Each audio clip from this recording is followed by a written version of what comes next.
ಅವೆಲ್ಲ ಸುಳ್ಳು. ನನ್ನ ಹತ್ರ ಯಾರು ಸಂಪರ್ಕವಿಲ್ಲ, ನಾನು ಯಾರ ಸಹ ಮಾತಾಡಿಲ್ಲ. ಅದೆಲ್ಲ ಸುಮ್ಮನೆ ಹೂವು ಅವ್ರು ಏನೇನೋ ಯಾರು ನ್ಯೂಸ್ ಕ್ರಿಯೇಟ್ ಮಾಡ್ತಾ ಇದ್ದಾರೆ. ಅವ್ರದ್ದೆಲ್ಲ ಅವ್ರು ಹತಾಶರಾಗಿದ್ದಾರೆ. ಎಲ್ಲ ಎಂಥವ್ರು ಹತಾಶರಾಗ್ತಾರೆ, ನಮಗೆಲ್ಲ ಗೊತ್ತಿದೆ. ಅದು ಪಬ್ಲಿಕ್ ಮಾತಾಡ್ತಾ ಇರ್ಬೋದು ಅಷ್ಟೇ. ಇಂಟರ್ನಲ್ ಪ್ರಾಬ್ಲಮ್ಸು ಗೊತ್ತಿದೆ, ಫ್ಯಾಮಿಲಿ ಪ್ರಾಬ್ಲಮ್ಸು ಗೊತ್ತಿದೆ. ಯಾರು ಏನೇ ಸ್ಟೇಟ್ಮೆಂಟ್ಗಳು ಕೊಟ್ಟಿದ್ರೆ ಅದೆಲ್ಲ ಈಗ ನಾನು ಚರ್ಚೆ ಮಾಡೋಕ್ಕೆ ನಾನು ಹೋಗಿಲ್ಲ. ಮೊದಲಿಂದನೂ ನಡ್ಕೊಂಡು ಬಂದಿದೆ.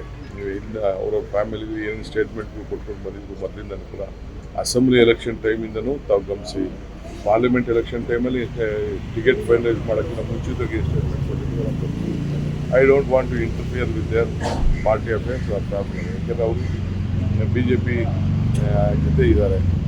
BJP ಬಿಟ್ಟು ಅವರೇನು ಒಗ್ಗಟ್ಟಿನಿಂದ ಅವ್ರೇನು ಪಾರ್ಟಿ ಮರ್ಜ್ ಮಾಡ್ತಾರೋ ಅವ್ರ ಇಚ್ಛೆ ಬರ್ತಾರೋ ನನಗೆ ಗೊತ್ತಿಲ್ಲ. ನಾನು ಸದ್ಯಕ್ಕೆ ಯಾರ ಹತ್ರ ಟೆನ್ಷನ್ ವಿದೇಶಕ್ಕೆ ಹೋಗಿದ್ದಾರೆ.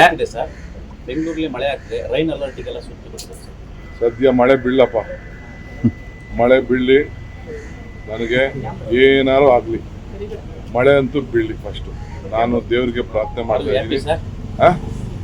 ನಿಮ್ಗೆ ಗೊತ್ತಿಲ್ಲ, ಒಂದು ರೌಂಡ್ ಮಳೆ ಬಿದ್ದರೆ ನಮ್ಗೆ ಎಷ್ಟು ಪವರ್ ಸೇವ್ ಆಗ್ತದೆ. ನಂಬರ್ 1 ಆರೋಗ್ಯ ಎಷ್ಟು ಇದಾಗ್ತದೆ. ಒಂದು ದಿನ ಮಳೆ ಬಿದ್ದರೆ 1,000 ಕೋಟಿ ರೂಪಾಯಿ ಬೆನಿಫಿಟ್ ಗೌರ್ಮೆಂಟ್. ನಾವೇನು ಫ್ರೀ ಪವರ್ ಕೊಡ್ತಾ ಇದೀವಲ್ಲ ಅದು ಉಳಿತದೆ. ಇಲ್ಲಾಂದ್ರೆ ನೀರು ಬೋರ್ವೆಲ್ ಡಿಗ್ ಮಾಡ್ತಾನೆ ಇರ್ತಾರೆ ಹೊಲ ಉಳ್ಳಕ್ಕೆ. ಫಸ್ಟು ಮಳೆ ಆಗಲಿ, ಚೆನ್ನಾಗಿ ಮಳೆ ಆಗಲಿ, ಭೂಮಿ ನೆಲೀಲಿ, ಅದಾಗಲಿ, ಏನು ತೊಂದರೆ ಇಲ್ಲ. ರಾಜ್ಯದಲ್ಲಿ ಈಗ ಒಕ್ಕಲಿಗರ ನಾಯಕತ್ವಕ್ಕಾಗಿನೇ ಈ ರೀತಿಯಾದಂತಹ ಘಟನೆಗಳು ಆಚೆ ಬಂದಿದೆ. ಅದನ್ನೆಲ್ಲ BJPಯವರು ಅದನ್ನೆಲ್ಲ ಏನೇನೋ ಆ ರೀತಿ ಕ್ರಿಯೇಟ್ ಮಾಡ್ತಾ ಇದ್ದಾರೆ. ನನಗೆ ಯಾವ ನಾಯಕತ್ವ ಬೇಡ. ನಾನು ಕಾಂಗ್ರೆಸ್ ನಾಯಕನಾಗಿ ಈಗ ನನ್ನನ್ನು ಪಕ್ಷ 4 ವರ್ಷದಲ್ಲಿ ನನ್ನ ಆಯ್ಕೆ ಮಾಡಿ ಕಳಿಸಿದೆ. ನಾನು ಕಾಂಗ್ರೆಸ್ ಪಕ್ಷದ ಒಬ್ಬ ಅಧ್ಯಕ್ಷ. ನಾನು ಯಾವ ನಾಯಕ ಸುಮ್ಮನೆ ಅವರು BJPಯವರು ಗಂಟೆಗೊಂದು ಗಳಿಗೆಗೊಂದು ಅವರು ಮಾತಾಡ್ತಾ ಇದ್ದಾರೆ. ಗಂಟೆಗೊಂದು ಗಳಿಗೆಗೆ ಮಾತಾಡ್ತಾ ಇದ್ದಾರೆ. ದಳದವರು ಮಾತಾಡ್ತಾರೆ.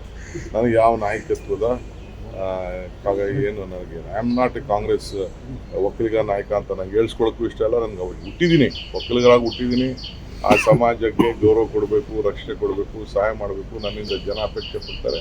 ನಾನು ಖಂಡಿತ ನನ್ನ ಕೈಲಾದಂಥ ಸೇವೆನ ಆ ಜನರ ಸ್ವಾಭಿಮಾನ ಗೌರವ ಉಳಿಯೋದಕ್ಕೆ ಏನೇನು ಬೇಕು ಖಂಡಿತ ನಾನು ಮಾಡ್ತೀನಿ. ಅದು ನನ್ನ ಡ್ಯೂಟಿ, ಅದು ನನ್ನ ಧರ್ಮ. ಸರ್ ಕುಮಾರಸ್ವಾಮಿ ಹೇಳ್ತಿದ್ದಾರೆ, ಸರ್ ಕುಮಾರಸ್ವಾಮಿ ಹೇಳ್ತಾರೆ 7ನೇ ತಾರೀಕು ಆದ್ಮೇಲೆ ಈ ಪೆನ್ಡ್ರೈವ್ ಪ್ರಸಾದ್ NDA ಇಂದ JDS ಅನ್ನ ಕಿತ್ತಾಕಿ ಅಂತ ಹೇಳಿ ಆಗ್ರಹ ಮಾಡಿದ್ದಾರೆ. ಅವರು BJP ಶಿವರಾಮೇಗೌಡರು ಎಲ್ಲ ಶಿವರಾಮೇಗೌಡರು ಅವರು BJP ಪಾರ್ಟಿಯವರು, ಅವ್ರು ಏನು ಬೇಕಾದ್ರು ಮಾಡೋದು. BJPಯವರು BJPಲಿದ್ದಾರೆ. ಶಿವರಾಮೇಗೌಡರು ನಮ್ಮ ಪಾರ್ಟಿಗೆ ಬರಲಿಲ್ಲ. ಅವರು BJPಗೆ ಹೋಗಿದ್ದಾರೆ. ದಳದಿಂದ BJPಗೆ ಹೋಗಿದ್ದಾರೆ. BJP MP ಪಾರ್ಟಿಯವರು, ಅವ್ರು ಏನು ಬೇಕಾದ್ರು 30 ವರ್ಷದ ಹಿಂದೆ ಇಂಗ್ಲೆಂಡ್ ನಲ್ಲಿ ಈ ತರದೊಂದು ಪ್ರಕರಣ ಆಗಿತ್ತು ರೇವಣ್ಣ ಅವ್ರದ್ದು ಅಂತಂದ್ರೆ ಅವರೇ ಹೇಳಿದ್ದಾರೆ ಸರ್. ಅದು ನಾನು ಕೇಳಿದ್ದೀನಿ. ನನಗೂ ಯಾರು ಹೇಳಿದ್ರು ಅದೇನೋ ಹೋಟ್ಲಿಂದ ಖಾಲಿ ಮಾಡಿಸ್ಬಿಟ್ರು ಅಂತ. ಪ್ರೈಮ್ ಮಿನಿಸ್ಟರ್ ಮಗ ಆಯಿತು ಅಂತ ಅಂದ್ಬಿಟ್ಟು ಹೋಟ್ಲಿಂದ ಎಲ್ಲ ತೆಗೆದು ಸಾಮಾನೆಲ್ಲ ಖಾಲಿ ಮಾಡಿಸ್ಬೇಕು ಅಂತ ಇದ್ದು. ನಾನು ಬಂದ ಮೇಲೆ ಅದೇನು ಮಾಹಿತಿ ತಿಳ್ಕೊಂಡಿದ್ದೀನಿ. ನನಗೂ ಯಾರೋ ಫೋನ್ ಮಾಡಿ ಹೇಳಿದ್ರು ನನಗೆ. ನಾನು ಎರಡನೇ ಹಂತದ ಚುನಾವಣೆ ಬಳಿಕ 7ನೇ ತಾರೀಕು ಮೇಲೆ ಈ ಕೇಸ್ ಎಲ್ಲಿಗೆ ಹೋಗುತ್ತೆ ಅನ್ನೋದು ಎಲ್ಲರಿಗೂ ಗೊತ್ತಾಗುತ್ತೆ ಅನ್ನೋದು ಕುಮಾರಸ್ವಾಮಿ ಹೇಳಿದ್ದಾರೆ. ಓ ಸ್ವಾಮಿ, ತಾಯಿ, ಸಿಸ್ಟರ್ ನೋಡಿ ಸರ್, ಅವರು ಕೇಳಿದ್ದು ಮಾಜಿ ಪ್ರಧಾನಿಯವರ ಮನೆಯದಲ್ವ sir, free and fair investigations ಎಲ್ಲ ನಡೆಯುತ್ತಾ ಅಂತ. ಇವ್ರು ಹೇಳ್ತಾ ಇದ್ದಕ್ಕೆ 7 ಅಲ್ಲ, ಟೈಮ್ ಯಾಕೆ ವೇಸ್ಟ್ ಮಾಡಬೇಕು? ಯಾಕೆ ಟೈಮ್ 7 ಗಂಟೆ 7ನೇ ತಾರೀಕು ಗಂಟೆ ಯಾಕೆ ಬೇಕು?